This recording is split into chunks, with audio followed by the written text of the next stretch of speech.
Disney's library of animated films is downright fantastic. I've grown up watching so much of their movies that helped spread my imagination as they brought me to worlds full of wonder, magic, and heart.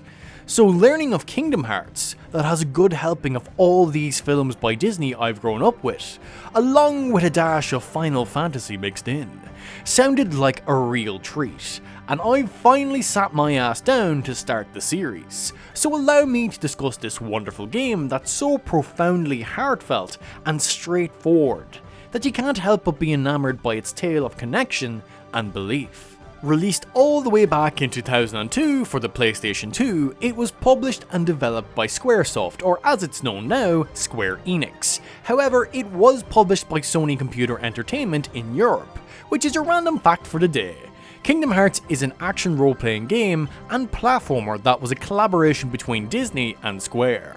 So, the story of Kingdom Hearts is straightforward I find, but it has a lot of stuff going on. You play as Sora, a young teen from a small island surrounded by beaches, seeking adventure with friends as you look for a way off the island with a raft you all make. And then shit hits the fan upon the Heartless attacking your island and darkness taking hold of your beach home, upon which you're separated from your friends Riku and Kairi, finding yourself in a completely new world as your adventure kicks into full gear. You meet up with both Goofy and Donald Duck, who would be your companions for most of the game. But here you also meet a decent chunk of Final Fantasy characters, like Squall, who calls himself Leon in this, or Sid from Final Fantasy VII. The Final Fantasy characters play a more supporting role, usually there to aid you on your journey when you are in need of guidance on what to do next. They mostly have the answers. From there you take off across a multitude of worlds based on Disney films, from the jungle of Tarzan, the deep seas of The Little Mermaid, and the Halloween town from The Nightmare Before Christmas. In all honesty, it really feels like you're going through an amusement park, visiting all these worlds, and it's probably going to be the closest I ever get to going to Disneyland. Each world seems to follow along the narrative lines of the film they come from, granted with the twist of Sora and the gang being there and the Heartless mucking around and messing things up. Like for example, taking Halloween Town based on The Nightmare Before Christmas, which is my favourite world. Rather than Jack getting enamoured by Christmas and going a bit mental, to the point that the sheer chaos he causes is a bit mad, he gets infatuated with the Heartless instead, trying to find a way to give them a heart to control them so they'll be ready for Halloween. This goes wrong as one would guess, as Oogie Boogie wants the heart to control the Heartless himself, and you have a final showdown with him, just like in the movie. Also baffled that Disney signed off on a game that lets you beat up children. Guess they dig child abuse. And who wouldn't? Child abuse. Funny as fuck. I'm honestly surprised how well each world tells basically a condensed simpler version of their film with the added madness of the Heartless, Sora, Donald, and Goofy's interference. One of the aspects I really enjoyed of this narrative is the hope and optimism it displays. Like, it is very on the nose with people trying to bring darkness into the worlds and the other side bringing light. Sora's whole journey is about the strength of friendship and believing in oneself, and I have to say, it was kind of brilliant to experience such an uplifting message explored in this straightforward manner. I don't know, it's just nice to see an uplifting story from a game without it getting too dreary or dark. Or maybe I'm just playing way too many games with narratives that have so many layers to discuss what it actually means, that it's refreshing to have a message be so clear and concise in its delivery. Now, from the way Kingdom Hearts has been described to me in the past as a mix of Final Fantasy and Disney anytime I chat with someone about it, I always assumed that it would be a clash of their worlds, but there's a much heavier emphasis on Disney throughout the game. Almost to the point you're surprised when you see a Final Fantasy character and remember that, yeah, they actually are in this game. I do think it's a missed opportunity to not have a world or two designated to a Final Fantasy game. Since you went to the trouble of adding them in as characters, it would be cool to see their worlds represented in this game, as it's not like they had a lack of Final Fantasy games they could have pulled from. I just found it a bit odd that it's only Disney worlds you go to. Like, it made me question why even bother throwing in these Final Fantasy characters in the first place. They come off almost as an afterthought in my opinion. Now onto how this game plays. It's an action RPG, so its combat is real time, and I found myself enjoying it a good bit. You have a command list in your bottom left hand corner, and upon selecting which one to place it on, then that action is performed. You have the option of a standard attack with your weapon, magic, items, and one more command that pops up with interactable objects.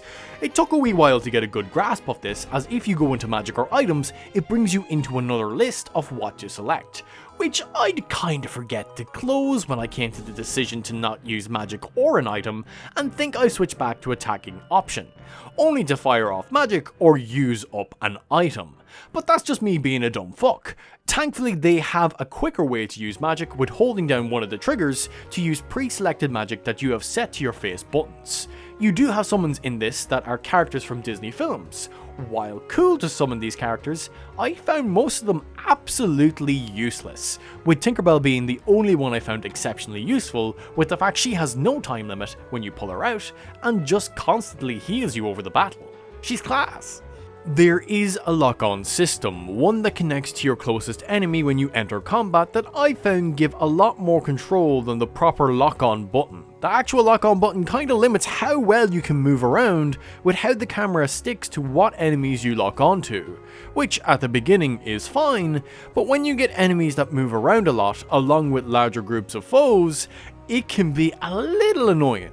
So I just didn't really use the designated lock-on as much. There are things you unlock as you level up called abilities that can add more to your combat options, like a dodge roll, that I completely forgot existed for most of this game, but probably would have been mighty helpful now that I think of it, because I found it useful in the later parts of the game.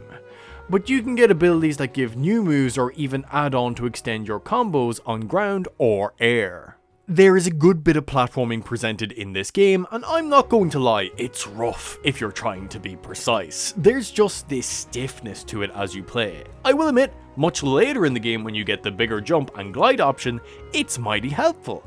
I found it just makes platforming a lot easier and let you cover more ground.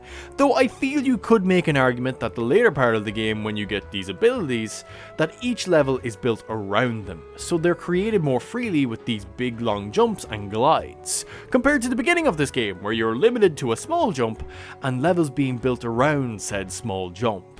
It's a mild annoyance to platforming, and I'm excited to play later games in this series to see how it evolves and hopefully improves. Now, another issue I found myself coming across was the camera. Now, this is specifically for tighter spaces in the game, because if the camera hits a wall while you're rotating it, it comes to a complete stop, and you'll have to start rotating it in the opposite direction to actually see around. It's not something that occurs an awful lot, but on the world based around Peter Pan when you're aboard Captain Hook's ship, it rears its ugly head with how tight the environment is. I do also hope they move the movement of the camera to an analog stick in future games, as using R2 and L2 to rotate it was something I found a bit of a hindrance, as it's just not as effective, as I'd always forget which way the triggers would rotate. Now, I'll admit, this is just me being a dumb fuck again, and being used to modern controls. And I'm actually finding it funny that when I go to play other games, I was pressing R2 and L2, and got confused that it didn't turn the camera. Now, there is a completely different section of gameplay that is used to travel between worlds, where you get on your mode of transportation called the Gummy ship. And I'm going to be honest, I found these sections absolutely dreadful. Especially in the beginning when you can't warp and have to travel from one world to another. It's mind-numbingly grating with how much time it takes. The best way I could describe it is that it's a shitty on-rail shooter as you move forward. Your indicator that shows where you're aiming is abysmal. It's so hard to aim and hit shit. It's so imprecise as you shoot, as your aim also moves your ship. And sometimes when I felt I was out of harm's way from projectiles, I'd still get hit. It's at best serviceable, but I deplored having to do these sections. It felt like the darkness in my heart was taking over when I had to do them. It's a messy and unfun experience. And I'm not going to get into the part of the game where you can make and customize your ship, as I had no idea how it worked. Like, even the blueprints and all the parts for the ships that I could find and buy, I still couldn't build anything, and I had no idea why. Anything related to the Gummy ship in this game is painstakingly dull and soul-sucking. I found no joy here. There are not even a trace of supercalifragilisticexpialidocious sauce to be found in the cesspit of the Gummy ship sections. And perhaps this is just me being a dumb fuck again, but the sheer violent emotions that swirled within me, I think it's a clear indicator that the gameplay surrounding the creation of gummy ships and the actual travel between worlds is just pure fucking manure. And listen, I know, objectively, it's not as bad as I'm describing it, but it just got on my nerves immensely. I'm just so happy the ability to warp to worlds was introduced fairly quickly, for the sake of my own sanity. Now, on to happier thoughts. There is a part of this game that makes me want to replay it, as at the very beginning of this game you have the choice of attack, defense or magic, and I'm kinda curious how much it changes up the game. Like, if I was to have a guess, it probably just changes which stats get boosted when you level up, but I do have to admit it has sparked my interest to return to the game at some point to see how it works or if it's just irrelevant in the grand scheme of things. And with how visually appeasing this game is, exploring these wonderful levels that recreate the worlds of Tarzan, The Nightmare Before Christmas, Alice in Wonderland, Aladdin and The Little Mermaid are absolutely joyful to play through that it would make it great to return to. There is something so enthralling stumbling through these worlds that are seared in my mind from when I was a child and watching their movies. There's a vibrancy to the worlds that transfers from the films to gaming, capturing that magic excellently. Something that's seriously cool is how the appearance of Sora, Donald and Goofy can change when you go to certain worlds, from looking more spooky in Halloween Town, or taking on aquatic appearances when in Atlantica. I bloody adore the fact Goofy is turned into a turtle. And speaking of things that tickle me good, the animation of Sora opening a chest is really neat. The way he taps it just looks so nice. Though I do question the fact that one of the collectibles, being 101 Dalmatians, are also found in these locked and sealed chests. Puppies! Why aren't they moving? Oh, but it is a really cool looking game with some great designs, like its main weapon, the Keyblade, which is probably one of the most iconic weapons in fantasy today. And I do think the style of the original characters displayed in this game is cool. How they blend into the Disney character designs even though they take more of an anime aesthetic approach. I really do adore this game visually, and just the variety of locations is really neat, from the inside of a whale to a town based on Halloween. I just love the differences that are provided.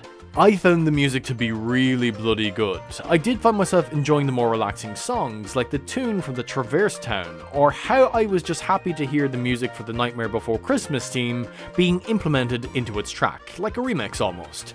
If you haven't been able to guess, I really like the Nightmare Before Christmas. But you do recognise the motif playing from the films they come from in each world you traverse, which is really cool. Though I do have to wonder how much of my love towards this game comes from my adoration for these Disney films that hold such a special place in my heart.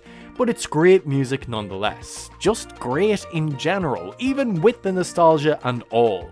The voice acting is solid overall, and while I do find Donald's voice impressive, after a while it can get on one's nerves. Doesn't help that Donald had a severe illness where he would die a lot. Though it was cool hearing Dan Castellaneta's, the voice of Homer Simpson, playing the genie in this. Kingdom Hearts is a splendid game, apart from those dreadfully heartless gummy ship parts. With its heartfelt story of friendship and self-belief, with a simple but fun combat system between its physical attacks and magic, and being able to explore all these worlds from Disney is honestly so great. I adored just wandering around these areas more than I expected. Accompanied by its music, it's just a magical time. I really can't describe how excited I am to get around to the rest of the series, see how it evolves control-wise, and see what new worlds are put in. I'm also really excited to see where the narrative goes, as I hear it gets wild. But yeah, thoroughly enjoyed Kingdom Hearts and is one people should give an old whirl. Well, until next time friends, take her hand.